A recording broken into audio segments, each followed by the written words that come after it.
Hey everyone, welcome to Mentor's Galaxy. So, I'm back with another video where we'll be discussing some important properties of definite integrals. इसमें क्या करेंगे हम लोग JEE mains और advance के respect में ना, इनफैक्ट बोर्ड्स के रिस्पेक्ट में भी जो सबसे इंपॉर्टेंट प्रॉपर्टीज है, सारी प्रॉपर्टीज हम डिस्कस नहीं करेंगे, बट जो सबसे इंपॉर्टेंट प्रॉपर्टीज है उसको हम लोग डिस्कस करेंगे, जिससे क्या होगा ना कि most of the problems solve हो रहे होंगे बहुत इजीली। तो चलिए हम लोग आगे शुरू करते हैं कि हमारा क्या है, हम लोग को आज डिस्कस क्या क्या करना है वो देखते हैं। सबसे पहले हम लोग देखते हैं कि यार एक प्रॉब्लम है, हमें जेई मेंस 2015 में आया हुआ ये प्रॉब्लम है। तो ये प्रॉब्लम देख के हमें क्या पता चल रहा है कि यार ये प्रॉब्लम तो काफी खतरनाक है। ऊपर में लॉग एक्स स्क्वायर दिया हुआ है, यहाँ लॉग है, ये वाला टर्म से इतना बड़ा है, तो इसको सॉल्व कैसे करेंगे हम लोग। तो इसी को सॉल्व करने के लिए हम लोग आज प्रॉपर्टीज पढ़ेंगे और उसके हिसाब से हम लोग फिर इसको बहुत इजीली सॉल्व कर सकते हैं। देखने में तो काफी स्कैरी प्रॉब्लम है, मैं भी मानता हूँ भाई। मैं भी अगर जेई मेंस में फर्स्ट टाइम अटेम्प्ट कर रहा हूँ ये प्रॉब्लम, तो मैं भी डर के पीछे हट जाऊं। यार ये प्रॉब्लम इतना बड़ा है, इसको सॉल्व करके टाइम वेस्ट कौन करेगा। बट देखेंगे हम लोग लास्ट में इसको कैसे चुटकियों में हम लोग सॉल्व कर देंगे। सबसे पहले हम लोग कुछ प्रॉपर्टीज के बारे में पढ़ लेते हैं, उसके बाद फिर इस प्रॉब्लम पे वापस आएंगे। So let's go. तो प्रॉपर्टीज ऑफ डेफिनेट इंटीग्रल्स, तो सबसे पहला प्रॉपर्टी जो हम लोग पढ़ेंगे वो होगा किंग्स रूल। किंग्स रूल एक इनफॉर्मल नेम है, बहुत फॉर्मल नहीं है, इनफॉर्मल नेम है, जिसको हम लोग किंग्स रूल बोल रहे होते हैं क्योंकि याद करने के लिए, प्रॉपर्टी याद करने के लिए हमारे लिए इजी हो जाता है। इसमें क्या होता है ना, एक डेफिनेट इंटीग्रल दिया हुआ है A to B F X D X is equal to A to B F A plus B minus X, यानी कि जो सम ऑफ इट्स लिमिट्स, जो इंटीग्रल की लिमिट्स होगी उसका सम करके हम अगर माइनस वेरिएबल कर देंगे तो हमें सेम चीज मिल रहा होगा। यानी कि एग्जांपल अगर हम लोग देखें तो कुछ ऐसा, ये मान लीजिए 0 to 1 गया हुआ है x square D x, 0 to 1 बोलो या फिर 1 to 2 बोलो। तो इसको हम लोग इस तरह भी लिख सकते हैं कि 1 to 2 एक्स स्क्वायर को क्या लिखेंगे, 2 + 1, यानी कि 2 + 1 माइनस एक्स का होल स्क्वायर dx। इन दोनों की जो डेफिनेट इंटीग्रल की वैल्यू आएगी वो सेम होगी, यानी कि इंटीग्रेशन ऑफ 1 to 2 3 - x²। ठीक है, ये चीज हम लोग का रहेगा इस प्रॉपर्टी के अकॉर्डिंग। तो इस प्रॉपर्टी में हम लोग एक सवाल करके देखते हैं कि ये प्रॉपर्टी हम लोग आखिर यूज कैसे कर रहे होते हैं और हमारे प्रॉब्लम्स इससे इजी कैसे हो रहा होता है। तो सबसे पहले देखें तो हमारे पास ये दिया हुआ है कि इवेल्युएट इंटीग्रेशन में -π/4 to 3π/4 root under ten X by 1 + √tan x, ये दिया हुआ है। ये प्रॉब्लम देख के तो लग रहा है यार बहुत खतरनाक है। इसको अगर हम लोग बिना प्रॉपर्टी जाने सॉल्व करने जाएंगे तो मर जाएंगे हम लोग। सॉल्व ही करते रह जाएंगे यार, कि इसको सॉल्व करे तो करे कैसे, वही क्लिक नहीं करेगा। तब हम पढ़ लिए क्या, किंग्स रूल। किंग्स रूल पढ़ लिए हैं हम लोग। तो किंग्स रूल पढ़ लिए हैं तो किंग्स रूल अप्लाई करने की कोशिश करते हैं। उसमें क्या बोला था कि जो भी वेरिएबल है उसके जगह पे, वेरिएबल के जगह पे हम लोग को क्या पुट करना है, सम ऑफ लिमिट्स माइनस वेरिएबल। ठीक है, ये पुट कर देना है हम लोग को। तो पुट करके देखते हैं ना होता क्या है, देख रहे हैं। तो I is equal to -π/4 to 3π/4 root 10x, sorry, इसको यहाँ पुट करो या फिर इसको, हाँ इसको पुट करो तो हम लोग को क्या आएगा, यहाँ पे ही आई मान लेते हैं ना हम, ये एक आई हो गया। और ये उसको सॉल्व कर रहे हैं हम लोग, तो यहाँ क्या आ जाएगा, इसको सॉल्व करेंगे तो 3π/4 -π/4 इज इक्वल टू π/2 आएगा। तो 10π/2 -x बाय 1 + 10 π/2 -x dx, ये आ रहा है। अब इसको देखें तो ये क्या होगा, -π/4 to 3π/4, क्या हो जाएगा ये cot x बाय 1 + √अंडर कॉट एक्स आई। तो इसको चेंज करके कुछ खास हम लोग को दिखा नहीं कि यार इसको चेंज करने से हुआ क्या, कुछ नहीं हुआ। तो अब एक काम करते हैं ना, हम लोग ध्यान देते हैं कि ये कॉट और टैन में तो हम लोग को कुछ ऐसा दिखा नहीं। काम करते हैं हम लोग इसको साइन कॉस में चेंज करते हैं। साइन कॉस में अगर चेंज करेंगे तो क्या आ जाएगा, इसको अगर किए तो -π/4 टू 3π/4, ये क्या होगा, √cos x by √sin x by 1 plus √cos x by √sin x dx। यानी कि क्या होगा, ये इधर और ये नीचे वाला कट जाएगा। इसको हम लोग कैसे लिख सकते हैं, -π/4 टू 3π/4। इसको नेक्स्ट पेज में ही करते हैं ना हम लोग।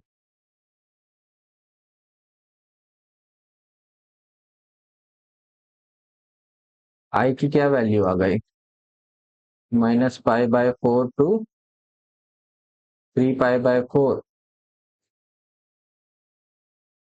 क्या है हमारा cos x, √cos x by √sin x LCM लिए तो, और यहाँ पे √cos x dx, ये हमारे पास मिल गया। और इसको सॉल्व करके क्या मिल रहा था, इसको हम लोग सॉल्व करेंगे तो साइन बाय कॉस इसका उल्टा मिलेगा हम लोग को, इसका हम लोग को मिलेगा something √-π/4 to 3π/4 root under sin x plus cos x dx, ये मिल जाएगा। तो इसको इक्वेशन 1 मान लो, इसको इक्वेशन 2 मान लो। दोनों को जोड़ देंगे तो क्या आएगा, 2i is equal to -π/4 to 3π/4 sine plus cos, और नीचे भी साइन प्लस कॉस, तो ये कट के 1 हो जाएगा, और dx। अब क्या रह गया, इसको तो सॉल्व करना है बस। इसको करेंगे तो क्या आएगा, -π/4 to 3π/4 x dx। Oh sorry sorry sorry sorry, इसको इरेज करते हैं हम लोग। x, ये करेंगे -π/4, इसको इंटीग्रेट करके ये आ जाएगा, से 3π/4 लिमिट्स आ जाएगी। अब ये पुट किए तो क्या आ गया, 2i इज इक्वल टू 3π/4, और ये माइनस का प्लस हो जाएगा π/4। तो i जो आ गया वो क्या हो गया, 4, तो पाई और इधर का 2/2, आंसर आ गया अपना।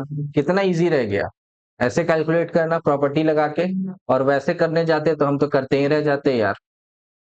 तो इसीलिए प्रॉपर्टी यूज करना काफी इंपॉर्टेंट है। और किंग्स रूल हम लोग कहाँ यूज कर रहे होते हैं, किंग्स रूल हम लोग जहाँ यूज कर रहे होते हैं ना, जहाँ पे दोनों लिमिट्स को हम जोड़ के, दोनों लिमिट्स हम जोड़े और एक बहुत अच्छा सा मिल रहा है। जैसे हम इसमें हम लोग को क्या मिल गया था, इसमें हम लोग π/2 मिल गया था, उससे कन्वर्जन इजी हो जा रहा था। तो वो ध्यान देना कि जो कभी भी प्रॉब्लम मिले तो a+b जो है वो हम लोग को अच्छा फॉर्म मिल रहा होगा, गुड फॉर्म, कुछ अच्छा फॉर्म में आ जाएगा, जिससे हम लोग को दिखने लगेगा कि यार ये हो रहा है। तो वहां हम लोग किंग्स रूल खड़े खड़े लगा देंगे, उसमें ज्यादा सोचेंगे नहीं, किंग्स रूल जस्ट अप्लाई कर देंगे। तो यही होता है किंग्स रूल में। तो इसीलिए हम नेक्स्ट प्रॉपर्टी अगर हम देखें तो नेक्स्ट प्रॉपर्टी अब पढ़ते हैं, तो नेक्स्ट प्रॉपर्टी क्या होगी, देखते हैं नेक्स्ट प्रॉपर्टी। नेक्स्ट प्रॉपर्टी हमारी क्या है, नेक्स्ट प्रॉपर्टी 2 हमारी है इवन ऑड फंक्शंस पे। इवन ऑड फंक्शंस हम लोग पढ़े थे, फंक्शंस में क्या होता था। अब इसमें सबसे इंपॉर्टेंट यही रहेगा कि इवन फंक्शन कौन सा है और ऑड फंक्शन कौन सा है। पहले हम लोग ये देख लेते हैं कि होता क्या है, फिर हम लोग देखते हैं कि अगर इंटीग्रल में -a to a दिख रहा है और कुछ फंक्शन दिया हुआ है जिसपे हम लोग को इंटीग्रेट करना है, तो अगर -a to a, इसका क्लिक और कैच यही है कि ये -a to a रहेगा, -1 to 1, -2 to 2, -π to π, ऐसे समथिंग माइनस और प्लस में सेम चीज रहेगा। तो ये कैच रखना, इवन नॉट हम लोग वहां अप्लाई करेंगे। तो इसके क्या होगा कि अगर इसका डायरेक्टली हम लोग जीरो लिख देंगे, कब, जब फंक्शन हमारा ऑड है, और इसका डबल कर देंगे और लिमिट्स को 0 टू a कर देंगे जब हमारा फंक्शन इवन है। तब ये इवन और ऑड फंक्शन को हम थोड़ा सा देख लेते हैं कि होता क्या है। एफ एक्स है हमारे पास कोई फंक्शन, अगर हम x की जगह माइनस एक्स पुट करें तो हमें अगर एफ एक्स का वैल्यू एफ एक्स ही मिल रहा है, यानी कि इसको देखो ध्यान से, अगर एफ माइनस एक्स का is equal to F X ही मिल गया, माइनस एक्स पुट करने पे भी हमें सेम फंक्शन मिल गया जो हमारा गिवन है, तो ये इवन फंक्शन हो जाता है। ठीक है, और एफ माइनस एक्स पुट करने पे अगर माइनस एफ एक्स मिल जाए, नेगेटिव में हमारा जो गिवन फंक्शन है वो मिले, तो इसको हम लोग ऑड फंक्शन कहते हैं। बस इतना सा कैच है इसमें, ये रखना है ध्यान। और इसमें ये ध्यान रखना है कि जो लिमिट्स होगी वो सिमेट्रिकल होगी, यानी कि माइनस और प्लस में ही होगी, सेम नंबर होगा, बस साइन चेंज होगा। तो ये ध्यान रखना है। ये ध्यान रहेगा तो हमें पता चल जाएगा कि हमें ऑड इवन वाला प्रॉपर्टी जो है वो लगाना कहाँ पे है।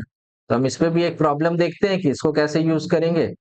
तो इस पे प्रॉब्लम क्या कहता है हमारा, इवेल्युएट -2 to 2। यार हमें इसमें तो दिख रहा है -2 है और 2 है, सेम नंबर है, बस साइन का डिफरेंस है। तो इसमें हम लोग देखेंगे तो इसको क्या करेंगे, i इज इक्वल टू -2 से 2 x cube plus cos x D x. इसको क्या करते हैं, तोड़ देते हैं, -2 से 2 x cube D X plus -2 to 2 cos x D x. Direct ऐसे पता नहीं चल रहा था ये कि ऑड है या इवन है, तो हम लोग इसको किए कि एक फंक्शन ये हो गया, एक फंक्शन ये हो गया, ये भी हम लोग कर सकते हैं। तो इसको करेंगे तो यार ये ऑड फंक्शन है, माइनस एक्स पुट करेंगे तो माइनस बाहर आ जाएगा क्योंकि ऑड पावर है। तो इसका हमें डायरेक्टली पता चल गया क्या, इसका जो वैल्यू होगा वो डायरेक्टली 0 हो जाएगा। और ये क्या है, कॉस में अगर हम लोग माइनस एक्स पुट करेंगे तो हमें क्या मिल जाता है, कॉस एक्स, यानी कि ये इवन फंक्शन है। तो इसको हम लोग कैसे लिख सकते हैं, i इज इक्वल टू 0 से 2, आगे में 2 मल्टीप्लाई और cos x dx। तो cos x को इंटीग्रेशन करना कौन सा बहुत बड़ा बात है, 2 sin x, लिमिट चलेंगे 0 से 2, ये क्या हो गया 2 sin 2 और माइनस साइन 0, साइन 0 0 ही होता है, तो हमारे पास i की वैल्यू, इंटीग्रल की वैल्यू क्या आ गई, 2 sin 2, बस सॉल्व हो गया। देखा कि किसी भी प्रॉब्लम को हम लोग प्रॉपर्टी लगा के अगर सॉल्व करें तो कितना इजीली सॉल्व हो जाएगा, कितना आसान बन जाएगा। बस हमें वही खेला करना है कि प्रॉपर्टी लगाओ सॉल्व करो। इसीलिए डेफिनेट इंटीग्रल्स जो होता है ना, अगर प्रॉपर्टी आपको याद है तो डेफिनेट इंटीग्रल्स बहुत इजी हो जाता है। अदरवाइज इनडेफिनेट की तरह तो हम फिर सॉल्व करते ही रह जाएंगे। इनडेफिनेट में देख रहे हैं ना, अगर उसमें हम लोग सॉल्व करने चले तो कितना सॉल्व करना पड़ता है, उसी तरह है। तब नेक्स्ट प्रॉपर्टी हमें क्या है, नेक्स्ट प्रॉपर्टी क्वींस रूल। ये भी क्वींस रूल भी उसी तरह है कि याद करने के लिए कोई ये फॉर्मल नेम नहीं है कि ये आपको बुक में दिखेगा, ये एक इनफॉर्मल नेम है जो चल रहा होता है हर जगह, जिससे स्टूडेंट्स को क्या रहता है ना, पता रहता है कि यार कौन सा प्रॉपर्टी है, वो उसी के लिए दिया हुआ है। तो प्रॉपर्टी 3 क्या कहता है वो देखते हैं हम लोग, कि कोई भी फंक्शन है एफ एक्स जिसका वैल्यू 0 to 2a है, dx is equal to 0 to a F X D X plus 0 to a F 2a minus X D X, ये हो जाएगा। तो इसको हम लोग किस तरह भी लिख सकते हैं, इसको हम लोग 2, एक तो 0 हो जाएगा जब ये इसके बराबर हो जाए और वो उसके बराबर हो जाए।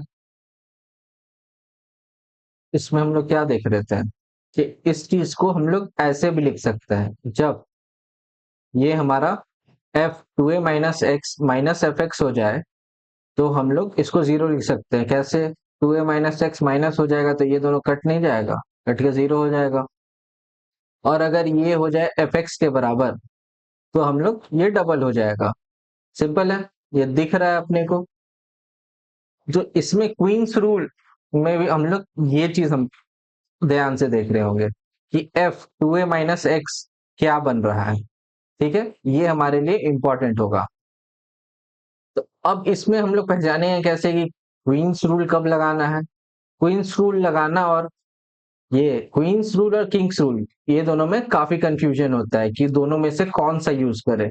तो उसके लिए किंग्स रूल के लिए मैं बताया था कि जब एक अच्छा फॉर्म बन रहा हो, और इसमें देखेंगे क्या कि इसमें जो देखेंगे, इसमें जीरो टू समथिंग है, जीरो टू समथिंग है, और उसमें क्या है, हम लोग किंग्स रूल में क्या देखें, किंग्स रूल में भी ए टू बी है, ए टू बी है। किंग्स रूल में जो होता है ना, वो कुछ भी हो सकता है नीचे में, और क्वींस रूल में यहाँ फिक्स है कि ये जीरो ही होगा। तो ये ध्यान देना है अपने को। और ऊपर में एक लिमिट दिया हुआ है, तो इसमें हम लोग क्या चेक कर रहे होते हैं ना, F upper limit minus x जो है, वो हम लोग को कोई अच्छा कुछ मिल रहा है, ये चीज जो है ना, ये कुछ अच्छा बन रहा है, गुड फॉर्म। तो ये हम लोग देख रहे होते हैं, ठीक है। तो अब इस पे एक सवाल करने का कोशिश करते हैं कि यार इससे हम लोग क्या पता चल रहा है। सबको प्रॉपर्टी तो क्लियर है ना, कि क्या, एक बार फिर से देखते हैं हम लोग, 0 to 2a इंटीग्रेशन में एफ एक्स डी एक्स को हम लोग तोड़ देंगे 0 to a और 0 to a में, 0 to a F X D x और f 2a - x dx, ठीक है, इसको ऐसे तोड़े। तो अब इससे क्या पता चला कि जहां पे इस चीज का वैल्यू माइनस एफ एक्स आ रहा है, वो हमें जीरो दे देगा उस इंटीग्रल का वैल्यू, और जहां एफ एक्स आ रहा है, तो उस इंटीग्रल को हम लोग डबल कर देंगे। बस इतना ध्यान रखना है। तो अब इसको चलते हैं हम लोग प्रॉब्लम की ओर देखते हैं, तो प्रॉब्लम से ज्यादा जल्दी समझ आएगा कि हो क्या रहा है। तो प्रॉब्लम में देखें, तो हमें प्रॉब्लम क्या कहता है, evaluate 0 to 2 pi cos to the power 5 dx।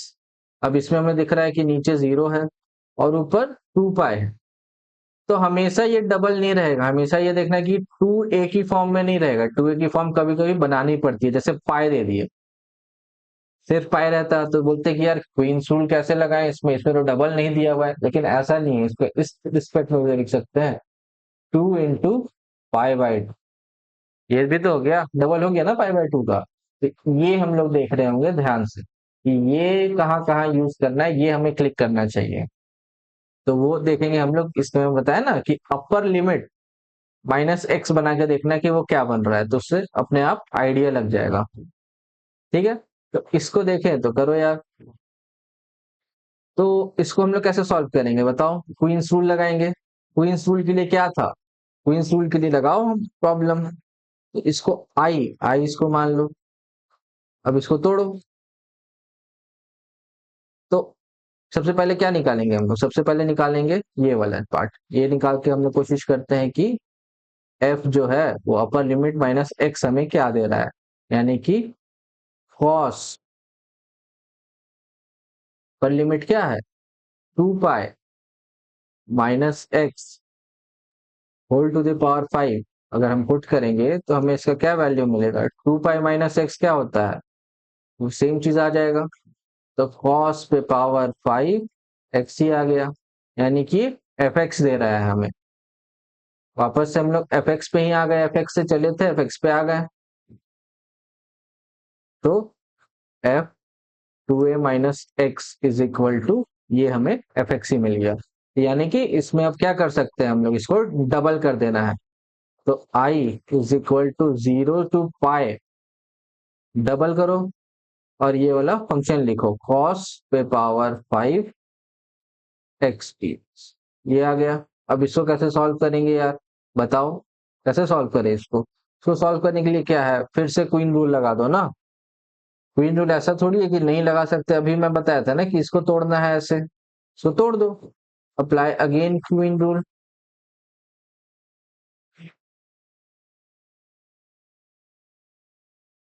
इसको लगाएंगे तो क्या आएगा, वापस इसमें देखें तो ये तो सेम चीज ही आएगा। तो इसको करेंगे तो ये 2 into 2 4, 0 से पाई/2 कॉस पे पावर 5 x dx, ये आ गया। ओ सॉरी, इसमें क्या किए, देखा मिस्टेक हुआ ना, ध्यान हटी दुर्घटना घटी, इसी को कहते हैं। इसमें हम लोग क्या करेंगे यहाँ पे, कॉस पे पावर 5, अब क्या हो जाएगा, अपर लिमिट माइनस एक्स क्या होगा, माइनस कॉस पे पावर 5x। क्यों? क्योंकि पाई माइनस एक्स कॉस में हमेशा नेगेटिव दे रहा होता है, और ऊपर में ऑड पावर उसको नेगेटिव ही रख रहा है, यानी कि यहाँ पे क्या आया, F two A minus X is equal to minus F X. इस क्वेश्चन का कैच ही यही था, इस क्वेश्चन का कैच यही था। तो ये ध्यान देना था अपने को, ठीक है, कि दूसरे बार क्वीन रूल लगाएंगे ना तो ये फंक्शन माइनस एफ एक्स दे देगा।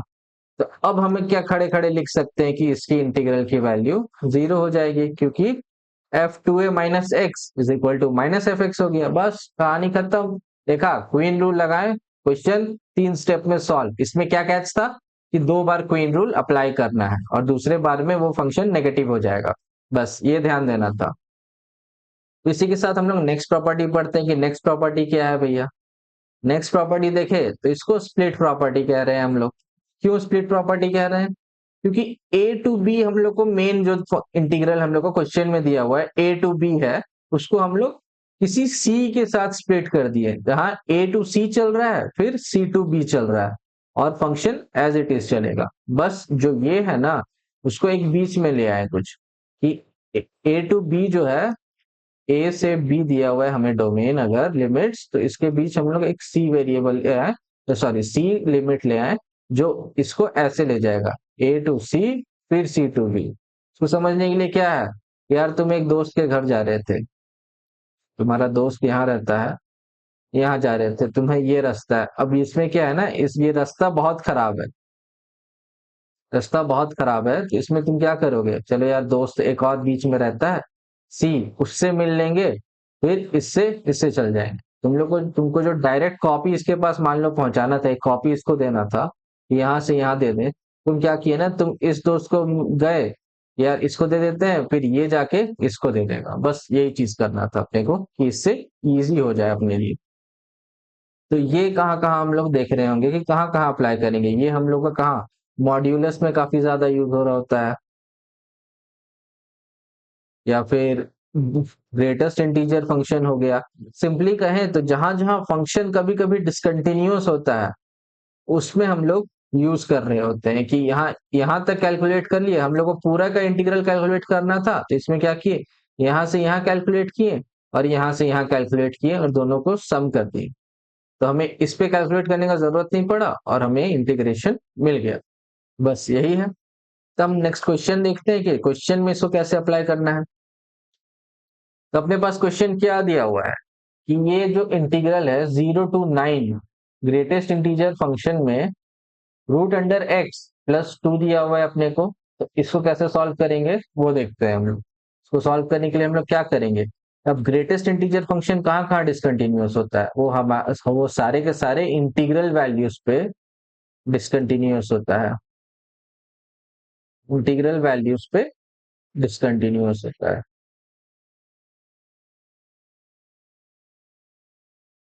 ठीक है, उस पे हो जाता है। इसको हम लोग कैसे करेंगे, देखो, अब इसमें इंटीग्रल वैल्यूज फाइंड करने की कोशिश करेंगे हम लोग, तो रूट अंडर एक्स प्लस 2, तो हम लोग काम करते हैं जीरो पुट करते हैं कि जीरो पे आ जाए, शायद 0 to 9 ही आना है ना, जीरो आ जाए शायद। इसको इधर किए तो root X is equal to -2, X हमें मिल गया 4, चलो ये हो गया, एक इंटीग्रल वैल्यू मिला। दूसरा देखें तो root X plus 2 is equal to 1 put करते हैं, तो x is equal to -1, x is equal to 1 मिल गया, दूसरा भी मिल गया। Root X plus 2 is equal to 2 put करते हैं, तो x is equal to root X is equal to क्या हो जाएगा, root X is equal to ये 0, x 0 ही रह गया, वो तो कुछ नहीं होगा, ये तो एज इट इज ये वाला चीज है, इसका कोई यूज नहीं कर सकते हम लोग। तो root X plus 2 is equal to अगर 3 पुट किए हैं, तो root X is equal to 1, X is equal to 1, फिर से ये मिला हुआ है अपने को। ये काम करते हैं ना, नेगेटिव पुट करके हम लोग कोशिश करते हैं कि नेगेटिव में क्या है, रूट एक्स प्लस टू को हम लोग -1 पुट करते हैं, तो ये क्या हो गया, ये इधर गया तो -3, तो x इज इक्वल टू 9 दे दिया, तो ये भी अपना तो लिमिट ही है। तो root X plus two is equal to -2 put किए हैं, तो 4x इज इक्वल टू 16 हो गया। ये तो अपना उसके के बाहर चला गया, उसके बाहर चला गया।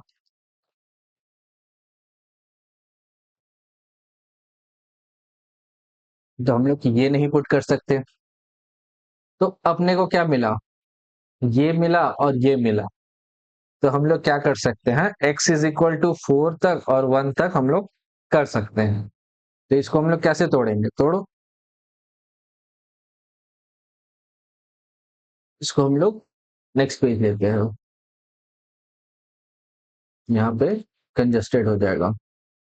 हमारे पास i क्या दिया हुआ था, i इज इक्वल टू 0 से 9, ग्रेटेस्ट इंटीजर फंक्शन में root X plus two dx दिया हुआ है। इसको हम लोग कहाँ कहाँ तोड़े, x इज इक्वल टू 1 और 4 पे। ये जो है ना, ये चीज मैं तुमको बताया कि कैसे हम लोग फाइंड करते हैं बीच का limits. Most of the questions में तुमको प्रैक्टिस अगर हो जाए ना, तो तुमको दिख जाएगा कि कहाँ कहाँ तोड़ना है। बट अगर ठीक नहीं हो रहा है, तो मैं बता दिया कि कैसे इसको फाइंड करना है। कि हम लोग को पता है कि ग्रेटेस्ट इंटीजर फंक्शन कहाँ का इंटीग्रल वैल्यूज पर डिसकंटिन्यूअस होता है। इंटीग्रल वैल्यूज पर डिसकंटिन्यूअस होने के कारण हम बस एक्स का वैल्यू पुट करते जाओ। तो हम लोग अगर उसका वैल्यू, इंटीग्रल वैल्यू पुट करते जाएंगे, तो हमें एक एक्स मिलता चला जाएगा। तो बस वहां वहां चेक कर लेना है अपने को। तो ये हो गया, तो इसमें हम लोग कैसे करेंगे, तो अब इसको तोड़े, तो ये हो गया 0 से 1, फिर 1 से 4, उसके बाद और 4 से 9, ये हो गया। और सारे में ये वापस से आ जाएगा, ठीक है। dx dx और dx, ये आ गया, ठीक है। तो अब इसमें हम लोग को क्या पता है कि ग्रेटेस्ट इंटीजर फंक्शन का हम लोग इंटीग्रल कैसे कैलकुलेट करते हैं, हम लोग को पता है। और नहीं पता है तो मैं लेटर वीडियोस में बताऊंगा कि हमारे पास एक शॉर्टकट होता है ये लोअर लिमिट पुट करने का। और लोअर लिमिट एक वेरिएबल में पुट करो लोअर लिमिट, और डिफरेंस ले लो इसका, जो तुम्हारा लिमिट्स है उसका डिफरेंस ले लेते हैं हम लोग, ठीक है। यानी कि length of domain minus difference of domain, हम लोग ये देख रहे होते हैं।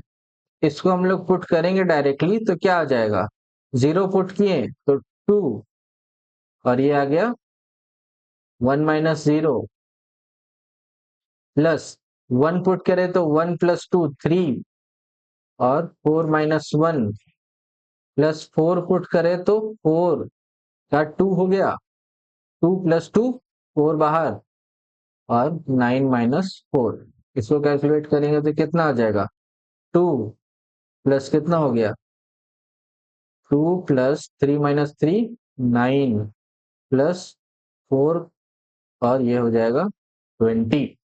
कितना हो जाएगा, 9 - 4 5, 5 × 4 20, तो ये 29 31 इसका आंसर है, हमारे पास निकल गया। देखा, ये कितना डिफिकल्ट हो रहा था कि इसको कैसे करें, क्योंकि ये कुछ कुछ जगह तो इंटीग्रेट नहीं होगा ना, वो वहां इंटीग्रेबल नहीं है, हम लोग को तोड़ना तो पड़ेगा ही। तो पीस वाइज फंक्शन है, तो पीस वाइज फंक्शन को तोड़ दो, हम लोग के पास वो स्प्लिट प्रॉपर्टी है, तो तोड़े, तो अपने को ये मिल गया आंसर इस तरह से। तो अब हम लोग क्या करते हैं ना, नेक्स्ट क्वेश्चन देखते हैं। नेक्स्ट में क्या है यार, अब प्रॉपर्टी हम लोग जितना भी इंपॉर्टेंट प्रॉपर्टीज था ना वो पढ़ लिए, ये चार ही प्रॉपर्टीज जो है इंपॉर्टेंट होती है डेफिनेट इंटीग्रल्स में काफी ज्यादा। और ये मोस्ट ऑफ द क्वेश्चंस में ये प्रॉपर्टी यूज हो रही होती है। और भी कुछ प्रॉपर्टीज है, उसको हम लोग नेक्स्ट वीडियो में हम लोग डिस्कस कर लेंगे, या किसी और वीडियो में डिस्कस करेंगे हम लोग उसको। अभी मैं बताऊं तो ये वीडियो देखने के बाद ना आप लोगों को डेफिनेट इंटीग्रल्स की प्रॉपर्टीज का ना आइडिया हो गया होगा कि प्रॉपर्टीज कैसे यूज करते हैं और क्वेश्चन में कैसे अप्लाई कर रहे होते हैं। तो इससे मोस्ट ऑफ द आपके प्रीवाइक्यूज हम लोग के सॉल्व हो रहे होंगे। तो जो सबसे पहले हम लोग देखे थे एक स्केरी सा प्रॉब्लम, ये वाला, वापस से अब सारा प्रॉपर्टीज पढ़ने के बाद इसको सॉल्व करने की कोशिश करते हैं कि इसको कैसे सॉल्व करना है, वो देखते हैं हम लोग। इसको सॉल्व करने का अपने को पता चल गया, तो देखते हैं कि कैसे सॉल्व करना है। तो क्या था अपने पास, क्वेश्चन दिया हुआ है, क्वेश्चन है ये अपने पास, evaluate integral 2 to the 4 log x square by log x square plus log 36 minus 12x plus x square, ये दिया हुआ है। तो हमें यहाँ पे ये क्या पता चल रहा है कि ये ध्यान से देखो, ये क्या है, ये 6 माइनस एक्स का होल स्क्वायर दिया हुआ है अपने को, ये दिख रहा है। और यहाँ पे 4 और 2, तो इसको हम लोग करेंगे तो 4 प्लस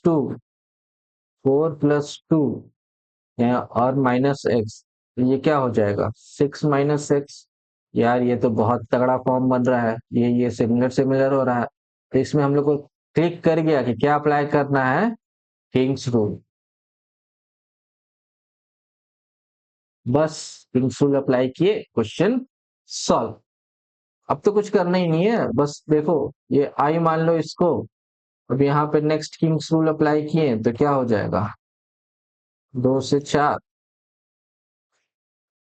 लॉग 6 - x का whole square by log 6 - x का होल स्क्वायर, x के जगह 6 - x से रिप्लेस कर रहे हैं हम लोग, ठीक है। प्लस अब यहाँ पे क्या था, लॉग 6 माइनस, और x की जगह 6 - x, 6 - x का होल स्क्वायर dx, ये हो जाएगा अपना। ये क्या होगा, 6 - 6 घट गया और ये प्लस एक्स, तो ये हो गया i इज इक्वल टू 2 से 4 log 6 - x का स्क्वायर बाय log 6 - x का square plus log x square dx। अब एक इक्वेशन ये है और एक ये है, तो 1 + 2 कर देंगे। 1 + 2 किए तो 2i इज इक्वल टू 2 से 4 log x square plus log 6 - x का स्क्वायर बाय नीचे में भी same log x square plus log 6 - x का स्क्वायर dx, ये कट गया। i इज इक्वल टू, ये वाला इधर आ गया 1/2, 1 का इंटीग्रेशन x 2 से 4, ये हो गया। तो क्या हो जाएगा 1/2, 4 - 2 कितना हो गया, 1/2 4 - 2, ये 1, यानी कि i की जो अपनी वैल्यू आई 1 आ गई। कितना इजीली सॉल्व हो गया। शुरू में वीडियो के स्टार्टिंग में हम लोग को ये क्वेश्चन देख के डर लगा था, यार इसको कैसे सॉल्व करना होगा, बट वीडियो एंड होते होते हम लोग सॉल्व कर लिए, वो भी कितना मुश्किल से 4 स्टेप में सॉल्व किए हैं। तो इतना बड़ा प्रॉब्लम देख के डरना नहीं है, डेफिनेट इंटीग्रल का बड़ा प्रॉब्लम हो या छोटा प्रॉब्लम, अगर प्रॉपर्टी ध्यान में है तो वो 3 से 4 स्टेप में ही सॉल्व हो चुका होगा, ठीक है। तो इसी के साथ हम लोग आज का जो सेशन है वो खत्म करते हैं। आज का सेशन हम लोग यहीं पे एंड करते हैं और किसी और सेशन में हम लोग फिर से मिलेंगे कुछ और प्रॉपर्टीज को डिस्कस करते हुए। तो thank you for joining us. तो अब क्या करना है, आप लोगों को जाके सब्सक्राइब कर लेना है मेंटर्स गैलेक्सी को। क्यों, ऐसे वीडियोस रेगुलर पाने के लिए। शॉर्ट्स और रील्स में काफी सारे क्वेश्चंस और ट्रिक्स डिस्कस हो रहे होते हैं, और हम लोग डिफरेंट टाइमिंग्स पे प्रॉब्लम सेशंस और डाउट सेशंस भी हम लोग कर रहे होते हैं, जिससे आप लोग का जो डाउट्स है और इनफैक्ट प्रैक्टिस होती रहती है। तो उसी के लिए यूट्यूब पे हमें सब्सक्राइब करना है और इंस्टाग्राम पे जाके फॉलो करना है। तो thank you for joining us again, thank you very much.